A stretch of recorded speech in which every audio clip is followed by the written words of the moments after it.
ಮುಕ್ತಿ. ನಿದ್ರೆಯಲ್ಲಿ ಪ್ರಪಂಚವೂ ಇಲ್ಲ ಅನ್ನುವುದರ ವಿವರವನ್ನು ತೋರಿಸುವುದಕ್ಕೆ ಹೊರಟಿದ್ದಾರೆ. ಒಂದೇ ಒಂದು ಅನುಭವವು ಸಾಕಾಗಿದೆ.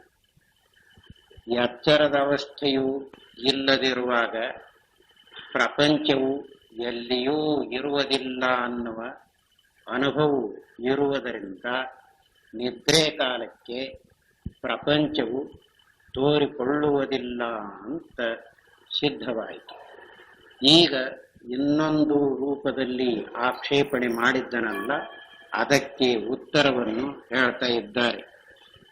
ನಾವು ನಿದ್ರೆ ಹೋಗುವಾಗ ಪ್ರಪಂಚವು ನಮ್ಮೊಳಕ್ಕೆ ಸರಿದುಕೊಳ್ಳುವುದಾಗಲಿ, ನಾವು ಎಚ್ಚರವಾಗ ನಮ್ಮಿಂದ ಹೊರಟು ಬರುವುದಾಗಲಿ ನಮ್ಮ ಅನುಭವಕ್ಕೆ ಬಂದಿಲ್ಲವಲ್ಲ ಎಂದು ಆಕ್ಷೇಪಿಸಿದ್ದಷ್ಟೇ ಈ ಆಕ್ಷೇಪವು ಅನುಭವ ವಿರುದ್ಧವಾದದ್ದು, ಎಚ್ಚರದ ಅಭಿಮಾನದಿಂದ ಕಲಂಕಿತವಾದದ್ದು. ಏಕೆಂದರೆ ನಮ್ಮೊಳಕ್ಕೆ ಪ್ರಪಂಚವು ಬಂದು ಸೇರಿಕೊಂಡದ್ದು ನಮಗೆ ಯಾವಾಗ ತಿಳಿಯಬೇಕು? ನಿದ್ರೆಯಲ್ಲಿ ಏತರ ಅರಿವು ಆಗುವಂತಿಲ್ಲ. ಎಚ್ಚರದಲ್ಲಿ ಪ್ರಪಂಚವು ಇದ್ದೇ ಇರುವುದರಿಂದ ಅದು ಆತ್ಮನೊಳಗೆ ಸೇರಿಕೊಂಡಂತೆ ತೋರಲು ಕಾರಣವಿಲ್ಲ. ಈಗ ಅವನು ನಿದ್ರೆಯನ್ನು ಮಾಡುವಾಗ ಪ್ರಪಂಚವು ನಮ್ಮೊಳಗೆ ಬಂದು ಸೇರಿಕೊಂಡದ್ದಾಗಲಿ ಅಥವಾ ಎಚ್ಚರವಾದಾಗ ಪ್ರಪಂಚವು ನಮ್ಮಿಂದ ಹೊರಗೆ ಕುರಿಗಳು ಹೇಗೆ ಬರುತ್ತಿವೆಯೋ ಹಾಗೆ ಹೊರಗೆ ಬರುವುದು ನಮ್ಮ ಅನುಭವದಲ್ಲಿ ಇಲ್ಲವಲ್ಲ ಅಂತ ಆಕ್ಷೇಪ ಮಾಡಿದ್ದನಷ್ಟೇ. ಅದಕ್ಕೆ ಉತ್ತರವು ಈಗ ತೋರಿಸ್ತಾ ಇದ್ದಾರೆ. ಏನು ಅಂದ್ರೆ, ನಿದ್ರೆ ಅಂದ್ರೆ ಯಾವ ವಿಷಯದ ಅರಿವು ಇಲ್ಲದಿರುವುದು. ಎಚ್ಚರವೆಂದರೆ ಪ್ರಪಂಚವು ತೋರಿಕೊಳ್ಳುವ ಅರಿವು. ಹೀಗಿರುವಾಗ ಇವನು ನಿದ್ರೆಯಲ್ಲಿ ಈ ಪ್ರಪಂಚವು ಅವನ ಒಳಗೆ ಸೇರಿಕೊಳ್ಳುವುದಾಗಲಿ ಹೊರಗೆ ಬರುವುದಾಗಲಿ ಹೀಗಿರುತ್ತಿದೆ ಅನ್ನುವುದಕ್ಕೆ ಯಾವ ಅನುಭವದ ಬೆಂಬಲವೂ ಇಲ್ಲ. ಅವನು ಅನುಭವವನ್ನು ಕೈಬಿಟ್ಟು ಎಚ್ಚರದ ಅಭಿಮಾನದಿಂದ ನೋಡುವುದಕ್ಕೆ ಹೊರಟಿದ್ದಾನೆ. ಎಚ್ಚರದ ಅಭಿಮಾನದಿಂದ ನೋಡುವುದು ಅಂದರೆ ಅನುಭವವನ್ನು ಕೈಬಿಟ್ಟು ಎಚ್ಚರಕ್ಕೆ ಬಂದಾಗ ಹೇಗನಿಸುತ್ತದೆಯೋ ಹಾಗೆ ನೋಡ್ತಾ ಇದ್ದಾನೆ. ನಿದ್ರೆಯ ಅನುಭವದಿಂದ ನಿದ್ರೆಯನ್ನು ನೋಡಿದರೆ ನಿದ್ರೆಯಲ್ಲಿ ಯಾರಿಗೂ ಯಾವ ವಿಷಯದ ಅರಿವು ಇರುವುದಿಲ್ಲ. ಎಚ್ಚರದಲ್ಲಿ ವಿಷಯಗಳ ಅರಿವು ಇದ್ದುಕೊಂಡೇ ಇರುತ್ತಿದೆ. ಹೀಗಿರುವಾಗ ನಿದ್ರೆಯಲ್ಲಿ ಪ್ರಪಂಚವು ಒಳಗೆ ಸೇರಿಕೊಳ್ಳುತ್ತಿದೆ ಅಂತ ಹೇಳುವುದಾಗಲಿ, ಎಚ್ಚರವಾದಾಗ ಹೊರಗೆ ಬರುತ್ತಿದೆ ಅಂತ ಹೇಳುವುದಾಗಲಿ ಹೊಂದುವುದಿಲ್ಲ. ಅವನು ಅನುಭವವನ್ನು ಕೈಬಿಟ್ಟು ಅಭಿಮಾನದಿಂದ ನೋಡುವುದಕ್ಕೆ ಹೊರಟಿರುವುದರಿಂದ ಯಾವ ವಿಷಯವೂ ಅವನಿಗೆ ಸರಿಯಾಗಿ ತಿಳಿಯುವಂತಿಲ್ಲ. ವಿಮರ್ಶನೆ ಮಾಡುವಾಗ ನಿದ್ರೆಯ ಅನುಭವದಿಂದ ನಿದ್ರೆಯನ್ನು ನೋಡುವುದು, ಕನಸಿನ ಅನುಭವದಿಂದ ಕನಸನ್ನು ನೋಡುವುದು, ಎಚ್ಚರದ ಅನುಭವದಿಂದ ಎಚ್ಚರವನ್ನು ನೋಡುವುದು.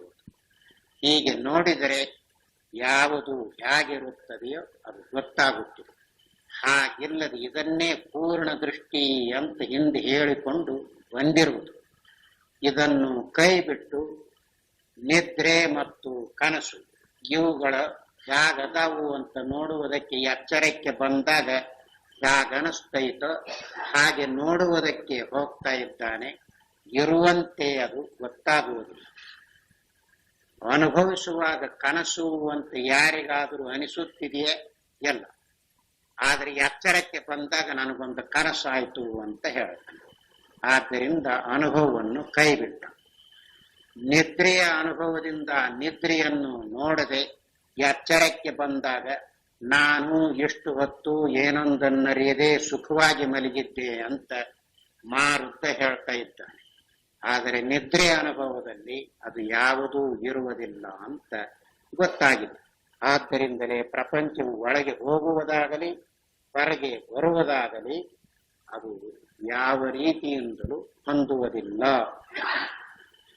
ಎಚ್ಚರದಲ್ಲಿ ನಾವು ಒಂದು ಹಾವು ಬಿಲದೊಳಕ್ಕೆ ಹೋದದ್ದನ್ನು ಆಮೇಲೆ ಅದರಿಂದ ಈಚೆಗೆ ಹೊರಟು ಬಂದದ್ದನ್ನು ನೋಡುವ ಹಾಗೆ ಎಚ್ಚರವು ನಿದ್ರೆಯ ಒಳಕ್ಕೆ ಹೋದದ್ದನ್ನು ಹೊರಕ್ಕೆ ಬಂದದ್ದನ್ನು ನೋಡುವುದಕ್ಕೆ ನಿದ್ರೆ ಎಂಬುದೊಂದು ಬಿಲದಂತೆ ನಮ್ಮ ಹೊರಗಿರುವ ಪದಾರ್ಥವೇ. ಅವನು ಹೊರಗೆ ಬರುವುದು ಒಳಗೆ ಹೋಗುವುದು ಅಂತ ಕೇಳ್ತಾ ಇದ್ದಾನಲ್ಲ.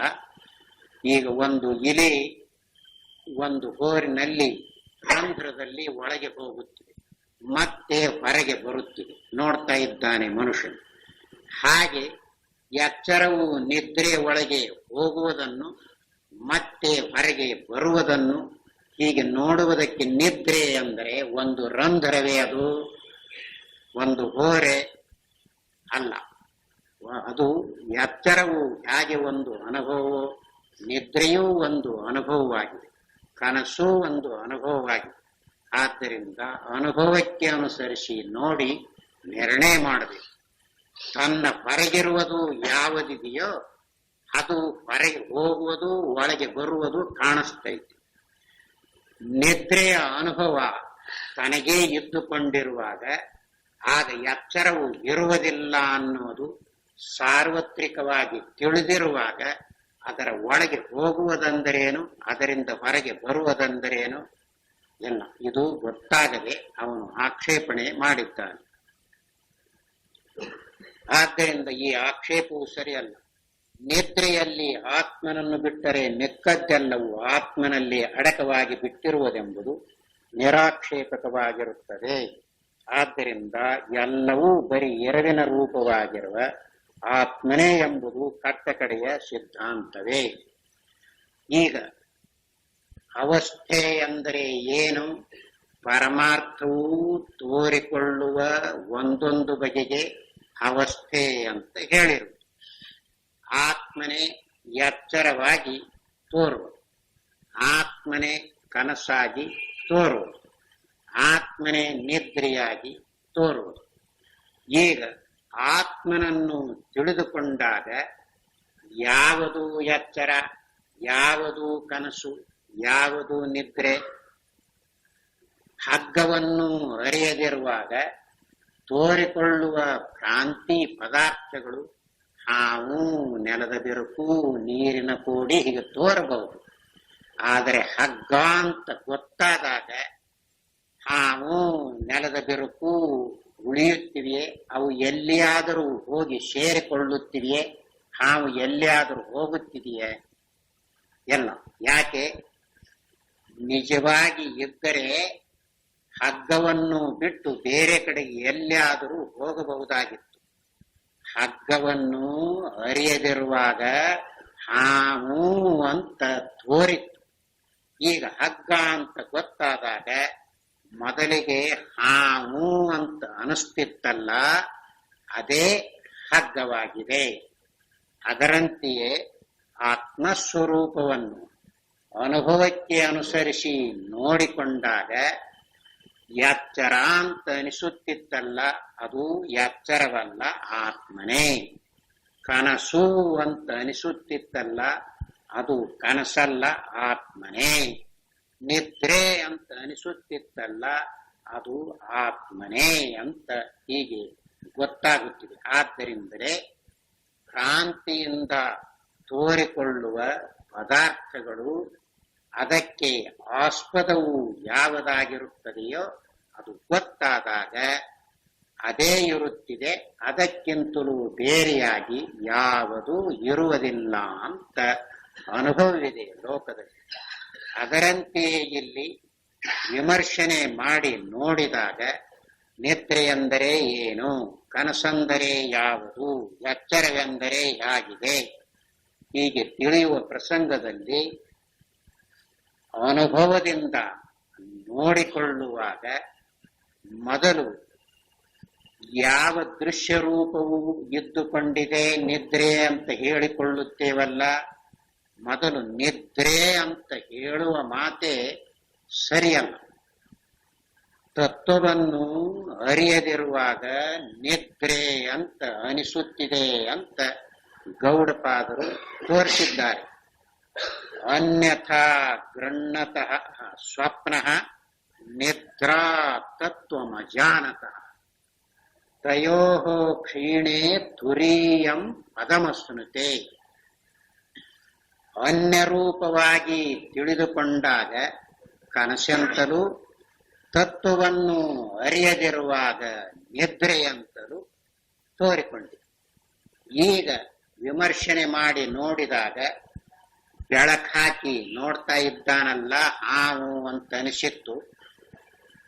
ಬೆಳಕಾಕಿ ನೋಡಿದಾಗ ಓಹೋ ಹಾವು ಅಂತ ಅನಿಸಿತ್ತಲ್ಲ, ಅದು ಹಾವು ಅಲ್ಲ, ಹಗ್ಗವಾಗಿದೆ ಅಂತ ಹೇಗೆ ಗೊತ್ತಾಗುತ್ತದೆಯೋ ಅದರಂತೆಯೇ ವಿವೇಕದ ಬೆಳಕು ಹಾಕಿ ನೋಡಿಕೊಂಡಾಗ ಎಚ್ಚರವೂ ಎಚ್ಚರವಲ್ಲ, ಕನಸು ಕನಸಲ್ಲ, ನಿದ್ರೆ ನಿದ್ರೆಯಲ್ಲ, ಆತ್ಮನೇ. ಅದಕ್ಕಾಗಿಯೇ ಶಾಸ್ತ್ರದಲ್ಲಿ ಅವಸ್ಥೆಯನ್ನು ನೋಡುವಾಗ ವ್ಯಾಪಕ ದೃಷ್ಟಿಯಿಂದ ಇದನ್ನು ನೋಡಲಿ ಎನ್ನುವುದಕ್ಕಾಗಿ ಜಾಗರಿತ ಸ್ಥಾನ ಬಹಿಷ್ಪ್ರಜ್ಞ ಸಪ್ತಾಂಗ ಏಕೋನವಿಂಶತಿ ಮುಖ ಅಂತ ವಿಶಾಲವಾಗಿ 7 ಅಂಗಗಳಿಂದ ಕೂಡಿಕೊಂಡಿದೆ ಅಂತ ತೋರಿಸಿರುವುದು. ಕೊನೆಯಲ್ಲಿ ಇದನ್ನು ತಿಳಿಯುವಾಗ ವೈಶ್ವಾನರನಾಗಿ ನೋಡಬೇಕು ಅಂತ ಹೇಳಿದೆ. ವೈಶ್ವಾನರ ಅನ್ನುವ ಮಾತು ಇಡೀ ವಿಶ್ವವನ್ನೇ ಅವಸ್ಥೆಯಲ್ಲಿ ಹಾಕಿ ನೋಡುವುದಕ್ಕೆ ತಯಾರಾದಾಗ ಅದಕ್ಕೆ ವೈಶ್ವಾನರ ಅಂತ ಹೆಸರು ಬರುತ್ತದೆ. ಅದರಂತೆಯೇ ಕನಸಿಗೂ ಸಹಿತ ಅಲ್ಲಿ ಸಪ್ತಾಂಗ ಏಕೋನವಿಂಶತಿ ಮುಖ ಅಂತ ಎಚ್ಚರಕ್ಕೆ ಹೇಗೆ ಹೇಳಿದೆಯೋ ಹಾಗೆಯೇ ಕನಸಿಗೂ ಹೇಳಿದೆ. ಆದ್ದರಿಂದ ಅಲ್ಲಿ ತೋರಿಕೊಳ್ಳುವ ಆ ಅವಸ್ಥೆಯಲ್ಲಿ ವಿಶ್ವವೆಲ್ಲ ಅಡಕವಾಗಿ ನೋಡಿಕೊಳ್ಳಲಿ ಅಂತ ತೋರಿಸಿದೆ. ಅದನ್ನು ತೈಜಸ ಅಂತ ಕರೆದಿದೆ. ತೈಜಸ ಅಂದ್ರೆ ತೇಜಸ್ಸು. ಎರಡನೆಯದರ ಸಹಾಯವನ್ನು ತೆಗೆದುಕೊಳ್ಳದೆ ತಾನೇ ನೇರಾಗಿ ಬೆಳಗುತ್ತಿದೆ, ನಿಗಿನಿಗಿಯಿಂದ ಹೊಳೆಯುತ್ತಿದೆ ಅಂತ ಅನ್ನುವುದಕ್ಕಾಗಿ ತೈಜಸ ತೈಜಸ ಅಂತ ಈ ಮಾತನ್ನು ಉಪಯೋಗಿಸಿ. ಆದ್ದರಿಂದ ಹೀಗೆ ಅನುಭವಕ್ಕೆ ಹೊಂದಿಸಿ ನೋಡಬೇಕು. ಇದನ್ನು ನೋಡಿಕೊಳ್ಳುವಾಗ ಮನಸ್ಸನ್ನೋ ಬುದ್ಧಿಯನ್ನೋ ಯಾರು ಉಪಯೋಗಿಸುತ್ತಾರೆಯೋ ಅವರಿಗೆ ಅವಸ್ಥೆಯ ಒಳಗಿರುವ ದೃಶ್ಯ ರೂಪ ತೋರಿಕೊಳ್ಳುತ್ತಿದೆ. ಇಡೀ ಅವಸ್ಥೆಯು ತೋರಿಕೊಳ್ಳುವುದಿಲ್ಲ. ಆದ್ದರಿಂದಲೇ ಅವಸ್ಥೆಯು ಎಷ್ಟು ವಿಶಾಲವಾಗಿದೆ ಅನ್ನುವುದನ್ನು ತೋರಿಸುವುದಕ್ಕಾಗಿ ಸಪ್ತಾಂಗ ಅಂತ ಹೇಳಿದೆ. ದ್ಯುಲೋಕವೇ ತಲೆಯಾಗಿಯೂ, ಸೂರ್ಯಚಂದ್ರರು ಕಣ್ಣಾಗಿಯೂ, ಅಗ್ನಿಯೇ ಮುಖವಾಗಿಯೂ, ವಾಯುವೇ ಪ್ರಾಣವಾಗಿಯೂ, ಆಕಾಶವೇ ಸ್ವಂಟವಾಗಿಯೂ, ನೀರೇ ಮೂತ್ರಸ್ಥಾನವಾಗಿಯೂ, ಪೃಥ್ವಿಯೇ ಪಾದವಾಗಿಯೂ ಅಂತ ಪಂಚಮಹಾಭೂತಗಳನ್ನು ಸಹಿತ ಅದರಲ್ಲಿ ಅಡಕ ಮಾಡಿ ತೋರಿಸಿದೆ. ಹೀಗೆ ನೋಡುವಾಗ ಇವನು ಮನಸ್ಸನ್ನು ಬುದ್ಧಿಯನ್ನು ಉಪಯೋಗಿಸಿ ನೋಡಿದರೆ ಗೊತ್ತಾಗುತ್ತಿದೆಯೇ ಎಲ್ಲ. ಆದ್ದರಿಂದಲೇ ಇವನಿಗೆ ಇಂದ್ರಿಯ ಕರಣಾದಿಗಳನ್ನು ಬಿಡಿಸಿಕೊಂಡು ಆತ್ಮನಾಗಿ ನೋಡಬೇಕು, ಸಾಕ್ಷಿಯಾಗಿ ನೋಡಬೇಕು, ವೈಶ್ವಾನರನಾಗಿ ನೋಡಬೇಕು ಅಂತ ಹೇಳಿದೆ. ಈ ಅಭಿಪ್ರಾಯದಿಂದಲೇ ಶಾಸ್ತ್ರದಲ್ಲಿ ವಿವೇಕ, ವೈರಾಗ್ಯ, ಸಮಾಧಿ, ಷಟ್ಕ ಸಂಪತ್ತಿ ಅಂತ ಹೀಗೆ ಸಾಧನೆಗಳನ್ನು ಹೇಳಿರುತ್ತಿದೆಯಲ್ಲ. ಶಮದಮಾದಿಗಳನ್ನು ಹೇಳುವಾಗ ಶಮ ಅಂದರೆ ಅಂತರಿಂದ್ರಿಯ ನಿಗ್ರಹ, ತಮ ಅಂದರೆ ಬಹಿರೇಂದ್ರಿಯ ನಿಗ್ರಹ ಅಂತ ಬರೆದಿರುತ್ತಾರೆ. ನಿಗ್ರಹ ಅಂದರೆ ಏನದು? ಇವನು ಬಳಸುವಾಗ ಮನಸ್ಸಿನ ವ್ಯವಹಾರವನ್ನು, ಇಂದ್ರಿಯಗಳ ವ್ಯವಹಾರವನ್ನು ಬಿಡಿಸುವಷ್ಟು ಯೋಗ್ಯತೆಯಿಂದ ಕೂಡಿಕೊಂಡಿದ್ದಾನೆ. ಆದ್ದರಿಂದಲೇ ಇವನಿಗೆ ತತ್ವವನ್ನು ಹೇಳಿದರೆ ಇರುವಂತೆ ತಿಳಿದುಕೊಳ್ಳುತ್ತಾನೆ ಅನ್ನುವುದಕ್ಕಾಗಿ ಅದನ್ನು ತೋರಿಸಿದೆ.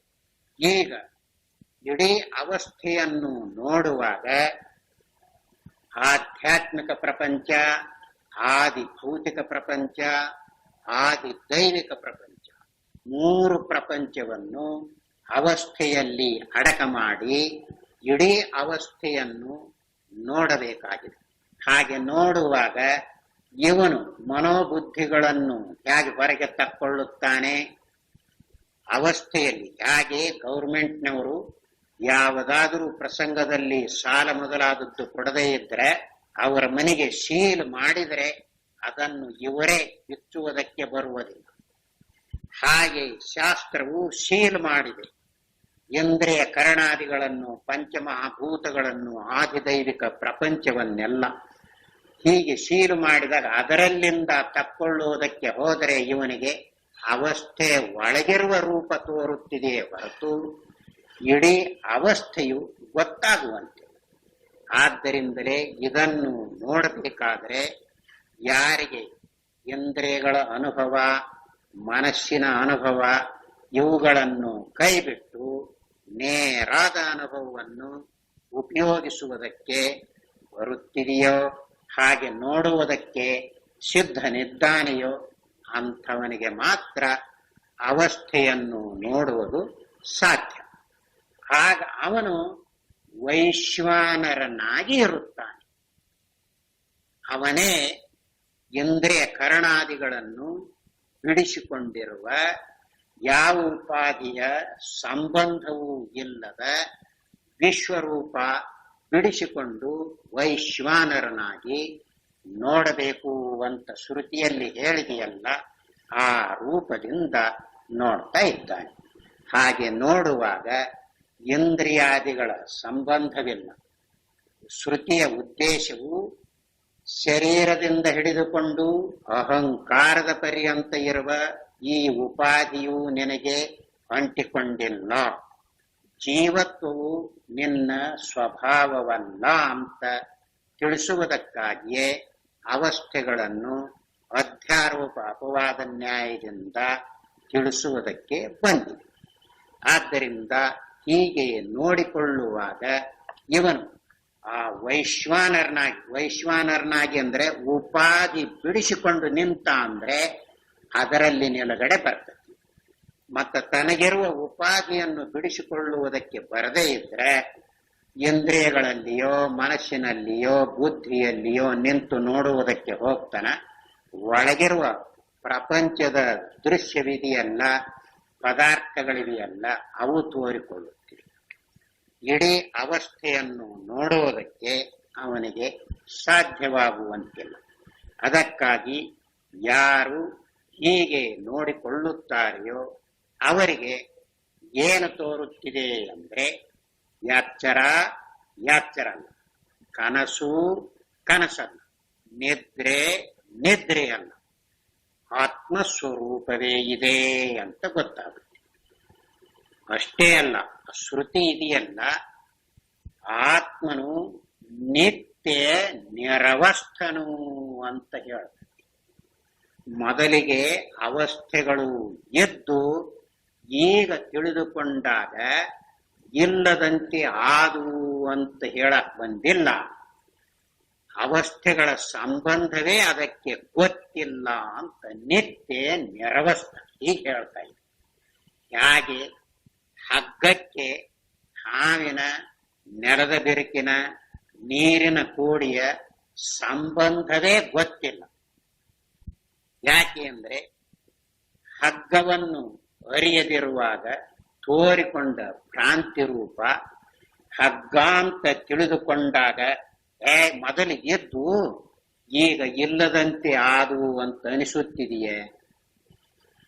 ತಿಳಿದುಕೊಂಡಾಗಲೂ ಮೊದಲಿಗೆ ಹಾವು ಅಂತ ತೋರಿತ್ತಲ್ಲ, ಆಗಲೂ ಸಹಿತ ಹಾವಲ್ಲ ಹಗ್ಗವೇ ಅಂತ ಹೀಗಲ್ಲವೇ ಗೊತ್ತಾಗುವುದು.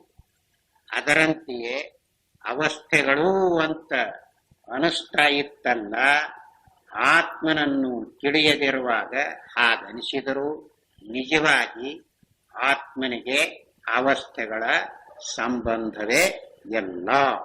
ಆದ್ದರಿಂದ ಆತ್ಮನು ನಿತ್ಯ ನಿರವಸ್ಥನು ಅಂತ ಹೀಗೆ ತಿಳಿಸುವುದಕ್ಕಾಗಿಯೇ ಅನುಭವದಿಂದ ನೋಡಿಕೊಳ್ಳಬೇಕು ಅಂತ ತೋರಿಸಿರುವುದು. ಈಗ ಹಾಗೆ ನೋಡುವುದರಿಂದ ಎಲ್ಲವೂ ಬರಿಯ ಎರವಿನ ಸ್ವರೂಪದ ಆತ್ಮನೇ ಅಂತ ಗೊತ್ತಾಗುತ್ತೆ.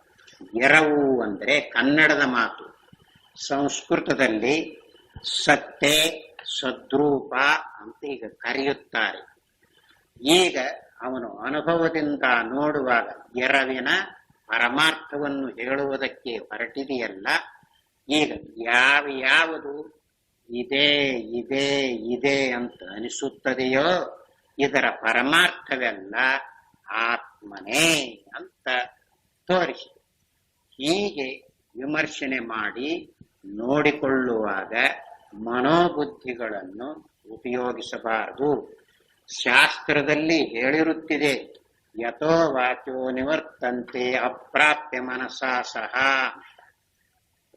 ಇಂದ್ರಿಯಗಳನ್ನು ಮನಸ್ಸನ್ನು ಉಪಯೋಗಿಸಬ್ಯಾಡ್ರಿ ಪರಮಾರ್ಥ ತತ್ವವನ್ನು ತಿಳಿಯುವಾಗ ಅಂತ ಹೇಳೈತಿ ಶ್ರುತಿ.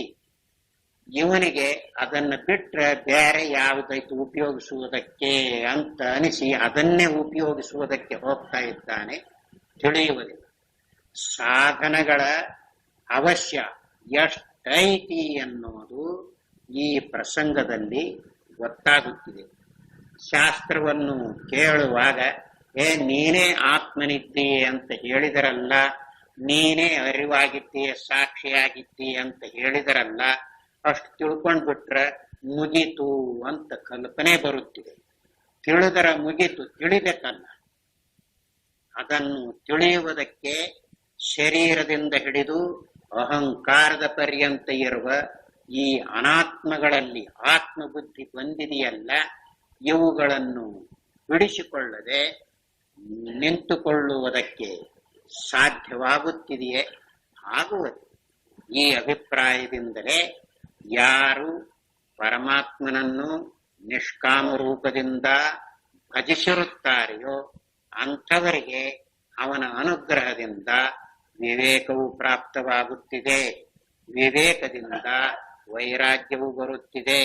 ವೈರಾಗ್ಯದಿಂದ ಸಮಾಧಿ ಷಟ್ಕ ಸಂಪತ್ತಿಯು ಅವನಿಗೆ ದಕ್ಕುತ್ತಿದೆ. ಆ ನಂತರ ಇವನು ಮೋಕ್ಷವನ್ನು ಇಚ್ಛೆ ಮಾಡ್ತಾ ಇದ್ದಾನೆ, ಮೋಕ್ಷವನ್ನು ಹೊಂದಬೇಕು ಅಂತ ಹೀಗೆ ಹೇಳಿರು.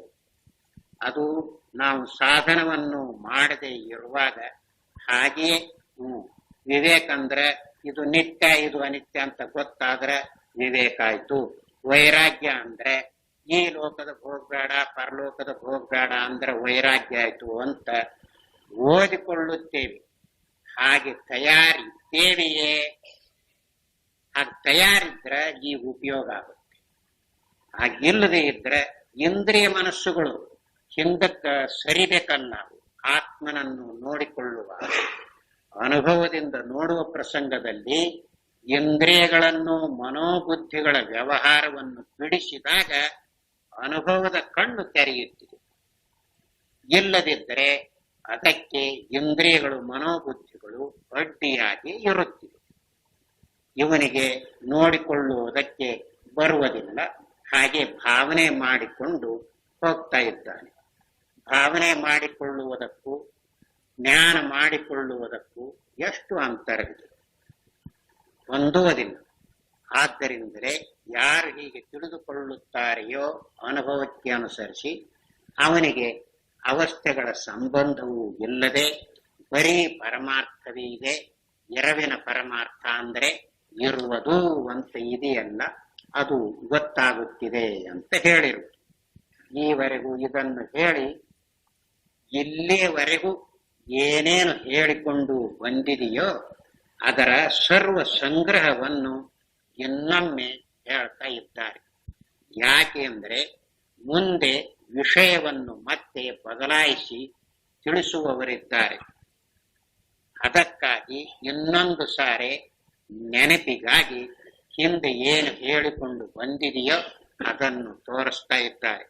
ಸ್ಕೂಲುಗಳಲ್ಲಿ ಹುಡುಗರಿಗೆ ಈವರೆಗೂ ಪಾಠ ಮಾಡಿದ್ದು ಇರುತ್ತಿದೆಯಲ್ಲ, ಅದನ್ನು ಈವರೆಗೂ ಏನು ಹೇಳಿಕೊಂಡು ಬಂದಿದೆ ಅಂತ ಸಂಕ್ಷೇಪವಾಗಿ ತೋರಿಸಿ ಮತ್ತೆ ಮುಂದಿನ ವಿಷಯವನ್ನು ತಿಳಿಸುವುದಕ್ಕೆ ಅಣಿಯಾಗುತ್ತಾರಲ್ಲವೇ, ಅದರಂತೆಯೇ ಇಲ್ಲಿ ಹಿಂದೆ ಹೇಳಿಕೊಂಡು ಬಂದಿರುವ ವಿಷಯವನ್ನು ಸಂಗ್ರಹ ರೂಪದಿಂದ ತಿಳಿಸ್ತಾ ಇದ್ದಾರೆ. ಇದುವರೆಗಿನ ಎರವಿನ ವಿಚಾರದ ಸಂಗ್ರಹ. ಜಿಜ್ಞಾಸುವು ತನ್ನ ಮತ್ತು ಪ್ರಪಂಚದ ಎರವಿನ ಪರಮಾರ್ಥವು ಸನ್ಮಾತ್ರನಾದ ಆತ್ಮನೇ ಎಂಬುದನ್ನು ಹೇಗೆ ಮನಗಾಣಬೇಕೆಂಬುದನ್ನು ಈವರೆಗಿನ ವಿಚಾರ ಪರಂಪರೆಯಿಂದ ತಿಳಿದುಕೊಳ್ಳಬಹುದಾಗಿದೆ. ಜಿಜ್ಞಾಸು ಅಂದರೆ ಜ್ಞಾನದ ಇಚ್ಛೆಯಿಂದ ಕೂಡಿಕೊಂಡಿದ್ದಾನಲ್ಲ, ತನ್ನ ಮತ್ತು ಈ ಪ್ರಪಂಚದ ಪರಮಾರ್ಥವು ಆತ್ಮನೇ ಇದೆ. ಈಗ ಎರವಿನ ಸ್ವರೂಪವನ್ನು ಹೇಳುವುದಕ್ಕೆ ಹೊರಟಿರುವುದರಿಂದ ಶಾಸ್ತ್ರದಲ್ಲಿ ಆತ್ಮನು ಸತ್ಸ್ವರೂಪನು, ಚಿತ್ ಸ್ವರೂಪನು, ಆನಂದ ಸ್ವರೂಪನು ಅಂತ ಹೇಳಿರುತ್ತಿದೆಯಲ್ಲ, ಸಚ್ಚಿದಾನಂದ ಸ್ವರೂಪ. ಅದನ್ನು ತಿಳಿದುಕೊಳ್ಳುವಾಗ ಇಲ್ಲಿ ಕನ್ನಡದಲ್ಲಿ ಎರವು, ಅರಿವು, ಆನಂದ ಅಂತ ಈಗ ಪ್ರಯೋಗ ಮಾಡಿದೆ. ಈಗ ತನ್ನ ಸ್ವರೂಪ ಅಥವಾ ತನಗೆ ತೋರಿಕೊಳ್ಳುವ ಪ್ರಪಂಚದ ಸ್ವರೂಪ ಯಾವುದು ಅಂತ ಈವರೆಗೂ ವಿಮರ್ಶನೆ ಮಾಡಿಕೊಂಡು ಬಂದದ್ದರಿಂದ ಗೊತ್ತಾಗಿದೆ.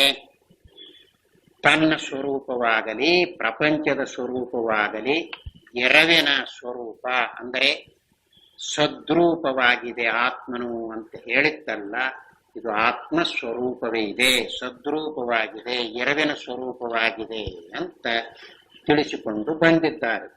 ಈ ವಿಚಾರದ ಸರಪಳಿಯ ಮುಖ್ಯವಾದ ಕೊಂಡಿಗಳನ್ನು ಇಲ್ಲಿ ಮತ್ತೊಮ್ಮೆ ತಿಳಿಸುವುದು ಮುಂದಿನ ವಿಷಯ ವಿಮರ್ಶೆಗೆ ಸಹಕಾರಿಯಾಗುವುದು. ಮುಂದೆ ಮತ್ತೆ ಬೇರೆ ವಿಷಯವನ್ನು ಹೇಳಬೇಕಾಗಿದೆಯಲ್ಲ, ಈಗ ಅದನ್ನು ಒಂದಕ್ಕೊಂದು ಹೊಂದಿಸಿ ತೋರಿಸ್ತಾ ಇದ್ದಾರೆ. ಎಚ್ಚರ, ಕನಸು, ನಿದ್ರೆ ಎಂಬ ಅವಸ್ಥೆಗಳು ಜಿಜ್ಞಾಸುವಾದ ನನಗೇ ಆಗುವುದರಿಂದಲೂ ಇವುಗಳ ಹೊರತು ವಿಚಾರ ಅರ್ಹವಾದ ಮತ್ತೆ ಯಾವ ಅವಸ್ಥೆಯೂ ಇಲ್ಲದಿರುವುದರಿಂದಲೂ ಈ ಮೂರನ್ನೂ ಅನುಭವಾನುಸಾರವಾಗಿ ವಿಚಾರ ಮಾಡಿದರೆ ತತ್ವದ ತಿರುಳು ಗೊತ್ತಾಗಬೇಕು. ಇದು ಮೊದಲನೇ ಸರಪಳಿಯ ಕೊಂಡಿ. ಏನು ಅಂದ್ರೆ, ಜಿಜ್ಞಾಸು ಇದ್ದಾನಲ್ಲ, ವಿಚಾರಕ್ಕೆ ಹೊರಟಿದ್ದಾನಲ್ಲ, ತನ್ನ ಎಚ್ಚರ, ತನ್ನ ಕನಸು, ತನ್ನ ನಿದ್ರೆ ಇವುಗಳನ್ನು ವಿಚಾರ ಮಾಡಬೇಕು. ಎರಡನೇದವರ ಎಚ್ಚರ, ಎರಡನೇದವರ ಕನಸು, ಎರಡನೇದವರ ನಿದ್ರೆ ಇವನಿಗೆ ಏನು ಮಾಡಿದರೂ ಅನುಭವಿಸುವುದಕ್ಕೆ ಬರುವುದಿಲ್ಲ. ಇನ್ನೊಬ್ಬರ ಎಚ್ಚರವನ್ನು ಅನುಭವಿಸುವುದಕ್ಕೆ ಬರುತ್ತಿದೆಯೇ? ಇನ್ನೊಬ್ಬರ ಕನಸನ್ನು ಅನುಭವಿಸುವುದಕ್ಕೆ ಸಾಧ್ಯವಿದೆಯೇ?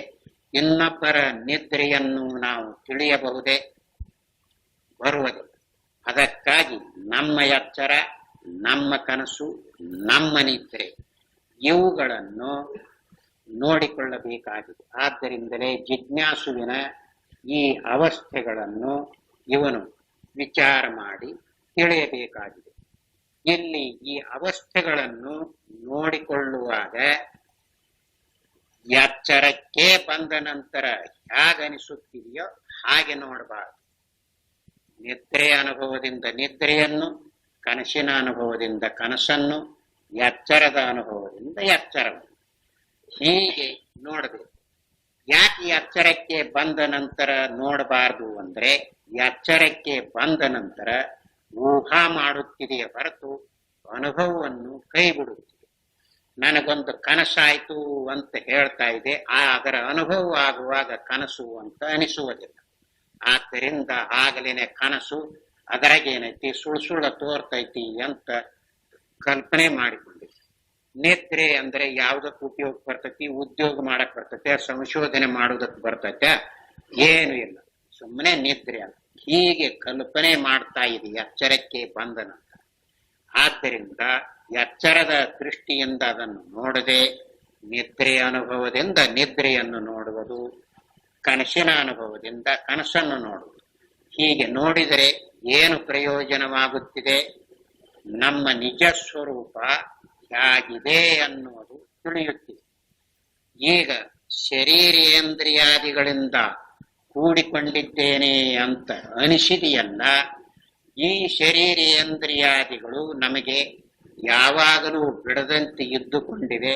ಸ್ಥೂಲ ಶರೀರವೇನೋ ಸತ್ತಾಗ ಬಿಟ್ಟರು, ಕರ್ಮೋಪಾಸನೆಗಳನ್ನು ಮಾಡಿದ್ದಾಗಲಿ ದುಷ್ಟ ಕರ್ಮವನ್ನು ಮಾಡಿದ್ದಾಗಲಿ ಅದು ಅಂತಃಕರಣದಲ್ಲಿ ಸಂಸ್ಕಾರ ರೂಪದಿಂದ ಉಳಿದುಕೊಂಡು ಈ ಜೀವಾತ್ಮನು ಕೂಡ ಇದ್ದುಕೊಂಡೇ ಇರುತ್ತಿದೆ ಅಂತ ಹೀಗೆ ನಿರ್ಣಯವಾಗುತ್ತಿದೆ.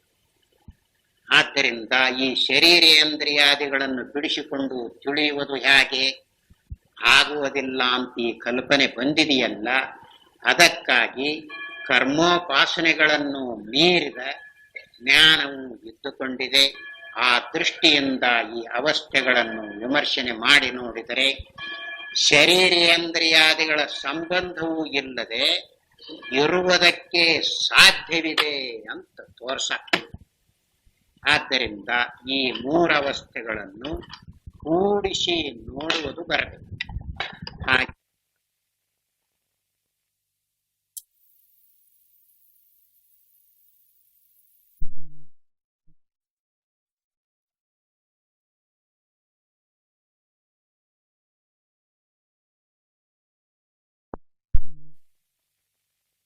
ನೋಡುವುದು ಬರಬೇಕು. ಹಾಗೆ ಬಂದರೆ ಇವನಿಗೆ ಶರೀರೇಂದ್ರಿಯಾದಿಗಳ ಸಂಬಂಧವಾಗಲಿ ಜೀವತ್ವದ ಸಂಬಂಧವಾಗಲಿ ಇವನು ವಿಚಾರಕ್ಕೆ ಯೋಗ್ಯವಾಗಿರುವ ತನ್ನ ಮೂರವಸ್ಥೆಗಳನ್ನು ವಿಚಾರಿಸಬೇಕು. ಯಾಕೆ ಈ ಮೂರನ್ನು ವಿಚಾರಿಸಬೇಕು? ಇದರಲ್ಲಿ ಅಡಕವಾಗದೇ ಇರುವ ಅನುಭವವೇ ಇಲ್ಲ. ಹಿಂದೆ ಅವಸ್ಥೆಗಳು ಎಷ್ಟು ಅನ್ನುವುದನ್ನು ತೋರಿಸಿಕೊಂಡು ಬಂದಿದ್ದಾರಲ್ಲ, ಹಿಂದಿನ ಮನುಷ್ಯರಿಗೆ, ಹಿಂದಿನ ಕಾಲದವರಿಗೆ ಎಷ್ಟು ಯುಗಗಳು ಆಗಿ ಹೋಗಿವೆ, ಅವರಿಗೆ ಯಾವ ಅವಸ್ಥೆಗಳು ಬಂದಿವೆ, ಈಗಿನವರಿಗೆ ಯಾವ ಅವಸ್ಥೆಗಳು ಬಂದಿವೆ, ಮುಂದಿನವರಿಗೆ ಯಾವ ಅವಸ್ಥೆಗಳು ಹೊಸದಾಗಿ ಬರಬಹುದೋ ಅದನ್ನೆಲ್ಲ ಅಡಕ ಮಾಡಿ ತೋರಿಸಿದೆ. 4ನೇ ಪ್ರಸಂಗವು ಬಂದಾಗ ಹೇಳ್ತಲ್ಲ. ಆದ್ದರಿಂದ ಈ ಮೂರವಸ್ಥೆಗಳನ್ನು ವಿಚಾರ ಮಾಡಿದರೆ ವಿಚಾರಕ್ಕೆ ಯೋಗ್ಯ ರೂಪವಾಗಿರುವುದು ಇದಕ್ಕಿಂತಲೂ ಹೊರತಾಗಿ ಯಾವುದು ಉಳಿಯುವುದಿಲ್ಲ ಅಂತ ತೋರಿಸಿದೆ. ಆದ್ದರಿಂದಲೇ ಮುಮುಕ್ಷುಗಳಾಗಿರುವವರು ಈ ಮೂರವಸ್ಥೆಗಳನ್ನು ಸರಿಯಾಗಿ ನೋಡಬೇಕು. ಇವುಗಳ ವಿಚಾರ ಮಾಡುವಾಗ ಯಾವುದರಿಂದ ನೋಡಬೇಕು? ಅನುಭವದಿಂದ ನೋಡಬೇಕು. ಅದಕ್ಕನ ಹಿಂದೆ ಅನುಭವದ ಹೆಚ್ಚುಗಾರಿಕೆಯನ್ನು ಹೇಳಿಕೊಂಡು ಬಂದಿದೆ. ಅದು ಜನರಿಗೆ ಗೊತ್ತಾಗಿರುವ ಎಚ್ಚರ ಕನಸು ನಿದ್ರೆ ಎಲ್ಲರಿಗೂ ಗೊತ್ತೈತಿ. ಅದಕ್ಕೆ ಶ್ರುತಿ ಮತ್ತ್ಯಾಕೆ ಇದನ್ನು ಹೇಳಕ್ ಬರಬೇಕು? ಜನರಿಗೆ ಗೊತ್ತಾಗಿರುವ ಎಚ್ಚರ ಕನಸು ನಿದ್ರೆಗಳನ್ನು ಉಪಯೋಗಿಸಿಕೊಂಡರೆ ಶ್ರುತಿಗೆ ಏನು ಮಹತ್ವ ಬರುತ್ತಿದೆ? ಅದಕ್ಕಾಗಿ ಶಾಸ್ತ್ರವು ಅಧ್ಯಾರೋಪ ಅಪವಾದ ನ್ಯಾಯದಿಂದ ತನ್ನ ಒಂದು ದೃಷ್ಟಿಯನ್ನು ತೋರಿಸಿಕೊಡುವುದಕ್ಕಾಗಿ ಇಡೀ ಅವಸ್ಥೆಯನ್ನೇ ನೋಡುವುದಕ್ಕೆ ಬರಬೇಕು ಅಂತ ತೋರಿಸಿದೆ. ಹಾಗೆ ನೋಡುವುದಕ್ಕೆ ಬರುವುದು ಅನುಭವದಿಂದ ಯಾರಿಗೆ ನೋಡುವುದಕ್ಕೆ ಬಂದಿದೆಯೋ ಅವರಿಗೆ ಇಲ್ಲಿ ಹೇಳಿರುವ ವಿಷಯ ಗೊತ್ತಾಗುತ್ತದೆ. ಇಂದ್ರಿಯಗಳನ್ನು ಮನೋಬುದ್ಧಿಗಳನ್ನು ಇಟ್ಟುಕೊಂಡು ನೋಡಿದರೆ ಅವಸ್ಥೆಯೇ ಗೊತ್ತಾಗುವುದಿಲ್ಲ. ಯಾಕೆ? ಅವಸ್ಥೆಯಲ್ಲಿ ಅಂತರ್ಭಾವವಾಗಿರುವ ಇಂದ್ರಿಯಕರಣಾದಿಗಳು ಇಡೀ ಅವಸ್ಥೆಯನ್ನು ನೋಡುವ ಯೋಗ್ಯತೆಯಿಂದ ಕೂಡಿಲ್ಲ. ಆದ್ದರಿಂದಲೇ ಇವನು ಅನುಭವವನ್ನೇ ಉಪಯೋಗಿಸಬೇಕು. ಅನಿವಾರ್ಯ ಪ್ರಸಂಗ ಇದು. ಯಾಕೆ ಅಂದರೆ ಆ ಅವಸ್ಥೆಯನ್ನು ನೋಡುವಾಗ ಇಂದ್ರಿಯಕರಣಾದಿಗಳನ್ನು ಉಪಯೋಗಿಸಿದರೆ ಒಳಗಿನ ವಿಷಯ ತೋರ್ತವೆ. ಇಡೀ ಅವಸ್ಥೆ ಗೊತ್ತಾಗುವುದಕ್ಕೆ ಅನುಭವವೇ ಬೇಕು. ಆದ್ದರಿಂದಲೇ ಈ ಅನುಭವದಿಂದ ಯಾರು ನೋಡಿಕೊಳ್ಳುತ್ತಾರೆಯೋ ಅವರಿಗೆ ತತ್ವ ತಿಳಿಯುತ್ತಿದೆ ಅಂತ ತೋರಿಸಿದೆ. ಇದು ಮೊದಲನೇದು. ಈ ಮೂರು ಅವಸ್ಥೆಗಳಲ್ಲಿ ಒಂದೊಂದು ಪರಮಾರ್ಥವು ತೋರಿಕೊಳ್ಳುವ ಒಂದೊಂದು ಸ್ವತಂತ್ರವಾದ ಬಗೆಯಾಗಿರುವುದರಿಂದ ಇವುಗಳಲ್ಲಿ ಅದು ಪೂರ್ಣವಾಗಿಯೇ ತೋರಿಕೊಳ್ಳುತ್ತಿರುವುದು. ಇದು ಎರಡನೇದು. ಪರಮಾರ್ಥವು ತೋರಿಕೊಳ್ಳುವ ಒಂದೊಂದು ಬಗೆಗೆ ಅವಸ್ಥೆ ಅಂತ ಹೇಳಿದೆಯಲ್ಲ, ಅವಸ್ಥೆಯು ಈಗ ಎಚ್ಚರ ಅಂತ ತೋರಿದೆ. ಈ ಎಚ್ಚರದ ಹೊರಗೆ ಅಂತ ಕಲ್ಪಿಸರಿ ನೋಡೋಣ. ಎಚ್ಚರದ ಹೊರಗೆ ಅಂತ ಕಲ್ಪನೆ ಮಾಡಿ. ಈಗ ಹೇಗಿದೆ ಅಂದರೆ, ಆಕಾಶ ಅಂತ ಲೋಕದಲ್ಲಿ ಪ್ರಸಿದ್ಧವಾಗಿದೆಯಲ್ಲ, ಆಕಾಶದ ಹೊರಗೆ ಅಂತ ಕಲ್ಪಿಸ್ರಿ ನೋಡೋಣ. ಆಕಾಶದ ಹೊರಗೆ ಅಂದ್ರೆ ಏನರ್ಥ? ಹೊರಗೆ ಅನ್ನೋದು ದೇಶ, ಒಳಗೆ ಅನ್ನೋದು ದೇಶ. ಆಕಾಶವನ್ನು ಬಿಟ್ಟು ಬೇರೆ ಯಾವುದಿದೆ ದೇಶ? ಆದ್ದರಿಂದ ಆಕಾಶದ ಹೊರಗೆ ಅನ್ನುವ ಕಲ್ಪನೆಯು ಹೇಗೆ ನಿಲುಕುವುದಿಲ್ಲವೋ ಹಾಗೆ ಪರಮಾರ್ಥವು ಅವಸ್ಥೆಯಾಗಿ ತೋರುವಾಗ ಈಗ ಹಾವು ಅಂತ ತೋರ್ತಾ ಇದೆ. ಹಾವು ಅಂತ ತೋರುವಾಗ ಹಗ್ಗದ ಕೆಲವು ಭಾಗದಲ್ಲಿ ಹಾವು ಅಂತ ತೋರ್ತೈತಿ, ಉಳಿದ ಭಾಗ ಹಗ್ಗ ಉಳ್ಕೊಂಡೈತಿ ಅಂತ ಅನಿಸ್ತೈತಿ. ಆಗ ಇಲ್ಲ. ಯಾಕೆ ಅಂದ್ರೆ ಅದು ತೋರುವಾಗ ಭ್ರಾಂತಿಯಾಗಿ ನೋಡ್ತಾ ಇದ್ದೇವಲ್ಲ, ಪೂರ್ಣವಾಗಿ ಹಾವೇ ಅಂತ ತೋರ್ತೈತಿ. ಹಗ್ಗದ ಭಾಗ ಒಂದು ಸ್ವಲ್ಪ ಉಳ್ಕೊಂಡೈತಿ, ಬಾಲದ ಕಡೆಗೆ ಇತ್ತಾಗ ತೋರ್ತೈತಿ ಅಂತ ಅನಿಸ್ತೈತೆ. ಎಲ್ಲ ಹೇಗೆ ಪೂರ್ಣವಾಗಿಯೇ ಅದು ಹಾವು ಅಂತ ತೋರುತ್ತಿದೆಯೋ ಅದರ ಹೊರಗ ಒಳಗ ಅಂತ ಕಲ್ಪನೆ ಮಾಡುವುದಕ್ಕೆ ಸಾಧ್ಯವಿಲ್ಲವೋ ಅದರಂತೆಯೇ ಈಗ ಪರಮಾರ್ಥವು ಅವಸ್ಥೆಯ ರೂಪವಾಗಿ ತೋರುವಾಗ ಅದರ ಒಳಗೆ ಅದರ ಹೊರಗೆ ಕಲ್ಪಿಸ್ರಿ ನೋಡೋಣ. ಬರುವುದಿಲ್ಲ. ಈಗ ಪ್ರತಿಯೊಬ್ಬರು ಎಚ್ಚರವಾಗಿದ್ದೇವೆ ಅಂತ ಅನಿಸಿದೆಯಲ್ಲ, ಈ ಎಚ್ಚರದ ಹೊರಗೆ ಅಂತ ಕಲ್ಪಿಸ್ರಿ. ಬರುವುದಿಲ್ಲ. ಯಾಕೆಂದ್ರೆ ಹಾಗಿಲ್ಲ, ಪೂರ್ಣವಾಗಿ ಅದರಲ್ಲಿ ಇದ್ದು ಬಿಟ್ಟಿರುತ್ತದೆ. ಆದ್ದರಿಂದಲೇ ಹೊರಗೆ ಒಳಗೆ ಅನ್ನೋ ಮಾತು ಸಿದ್ಧವಾಗುವುದಿಲ್ಲ. ಅದಕ್ಕಾಗಿ ಸ್ವತಂತ್ರವಾದ ಈ ಅವಸ್ಥೆಯು ತೋರಿಕೊಳ್ಳುವಾಗ ಪೂರ್ಣವಾಗಿ ಅದರಲ್ಲಿ ಅಡಕವಾಗಿರುತ್ತದೆ. ಆದ್ದರಿಂದ ಎರವಿನ ಸ್ವಲ್ಪ ಭಾಗ ಈ ಕಡೆಗಿದೆ, ಅತ್ತಾಗಷ್ಟು ಉಳ್ಕೊಂಡೈತಿ ಅಂತ ಹೀಗೆ ಬರುವುದೇ. ಎಲೆ ತಾನು ಹೋರಿನಲ್ಲಿ ಸೇರಿಕೊಂಡಿದೆ, ಬಾಲ ಹೊರಗೈತಿ, ಒಳಗ ಮುಖ ಇದ್ದುಕೊಂಡಿದೆ.